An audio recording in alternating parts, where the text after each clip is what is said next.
TAPCMS ಮುಂದೆ ರೈತರು ಗೊಬ್ಬರಕ್ಕಾಗಿ ಸರತಿ ಸಾಲು. ಬಾಗಲಕೋಟೆ ಜಿಲ್ಲೆಯ ಬಾದಾಮಿ ಪಟ್ಟಣದಲ್ಲಿರುವ ಟಿಎಪಿಸಿಎಂಎಸ್ ಲಿಮಿಟೆಡ್ ಮುಂದೆ ಗೊಬ್ಬರ ಪಡೆಯಲು ರೈತರು ಬೆಳಗ್ಗೆಯಿಂದಲೇ ಸರತಿ ಸಾಲಿನಲ್ಲಿ ನಿಂತಿರುವ ದೃಶ್ಯ ಕಂಡುಬಂದಿದೆ. ಕೃಷಿ ಚಟುವಟಿಕೆಗಳು ಆರಂಭವಾಗಿರುವ ಹಿನ್ನೆಲೆ ರೈತರು ಯೂರಿಯಾ ಹಾಗೂ ಇತರೆ ರಸಗೊಬ್ಬರಕ್ಕಾಗಿ ಕೇಂದ್ರಕ್ಕೆ ಆಗಮಿಸುತ್ತಿದ್ದಾರೆ. ಗೊಬ್ಬರದ ಬೇಡಿಕೆ ಹೆಚ್ಚಾಗಿರುವುದರಿಂದ ಕೆಲವೆಡೆ ರೈತರು ಗಂಟೆಗಟ್ಟಲೆ ಕಾಯುವ ಪರಿಸ್ಥಿತಿ ನಿರ್ಮಾಣವಾಗಿದೆ.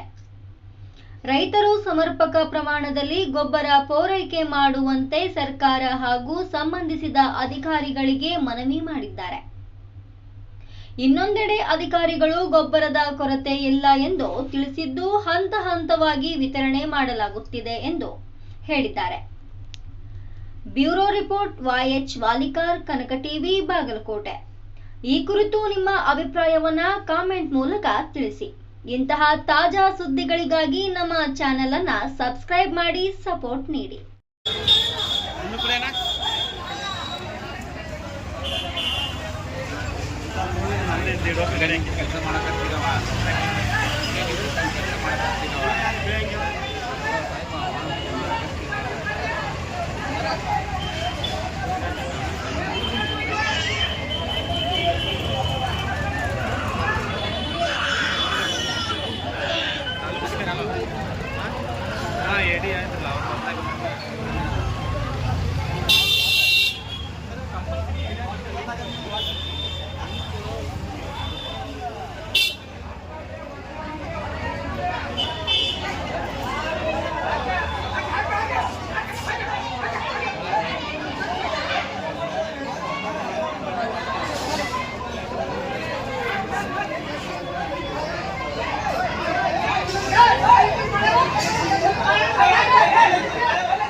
ಮಾಡಿದ್ದೀನಿ